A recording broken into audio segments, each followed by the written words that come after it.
not me. My mom really wouldn't care. My mom already knows. It's a different video. My mom does not know. My mom does not know. Either does mine. But she wouldn't care. My mom would. She'd throw me out or she'd like crucify me. You know what she did one day? My brother's in the hospital because his intestines are all messed up. Like they were blocked. So he almost had to have surgery, but it unblocked itself.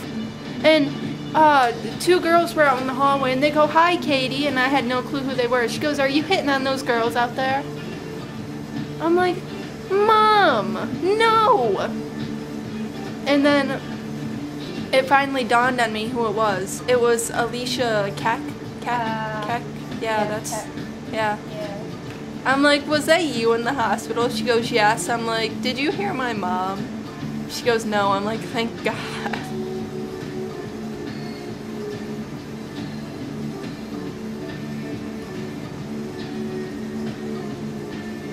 This is Texting. an interesting conversation. And then one day I'm driving, and apparently there was someone over on the side of the street running. And she goes, "Don't be checking them out, keep driving." I'm like, "I'm not." Like, Mom, chill.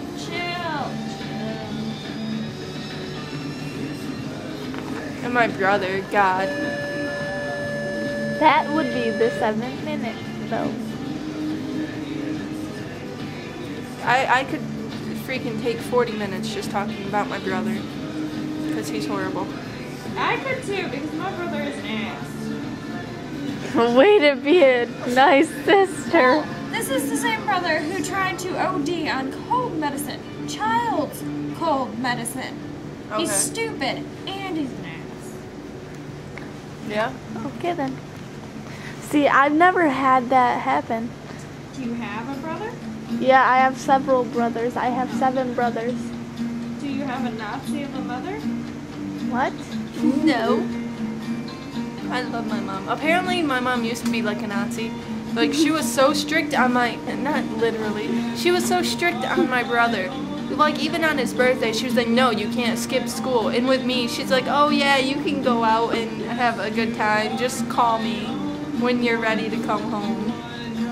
And then See, Mom, it's backwards for us. My mom let my brother do everything, and he abused that power, so now we get the rap. But she knows I won't abuse the power. So does my mother, but doesn't stop her. See, I don't have to worry because I don't live with my mama. I'd rather live with my mom than my dad. Actually, my dad's more chill sometimes, My dad is in jail and I just right scream now, back so at there isn't much getting along to do. See, my mom and dad are kind of the same, except for I can scream at my mom and get away with it.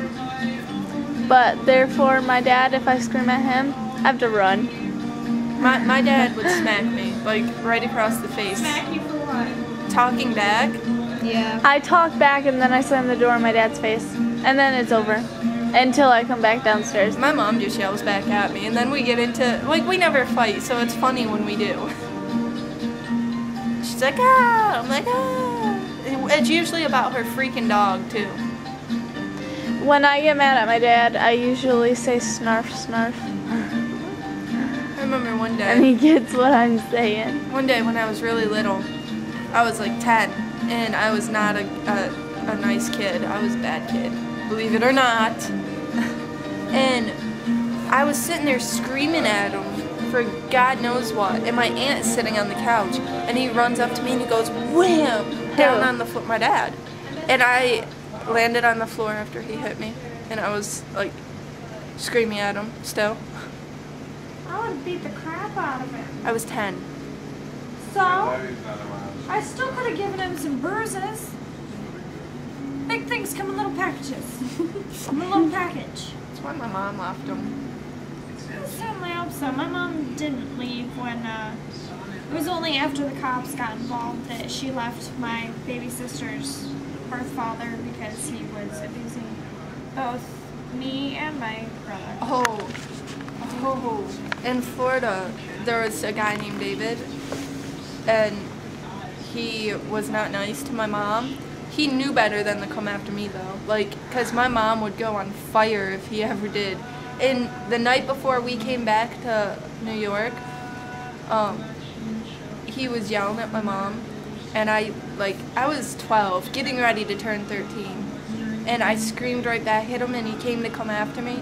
And then my mom grabbed him and dragged him back and slammed him up against the fridge. Go, Mom!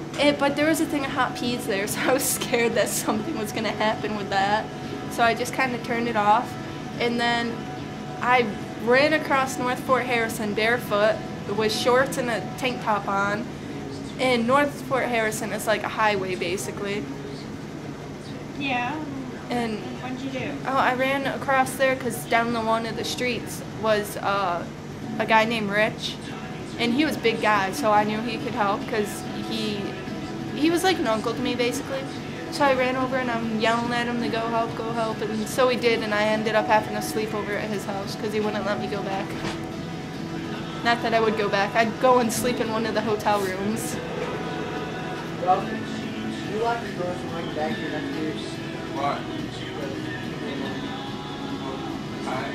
One other person can do that. Alright, let Greg or whoever else comes first, they need to hear Okay then. There's so many Okay, so has stories. everyone here had a bad childhood? Yes.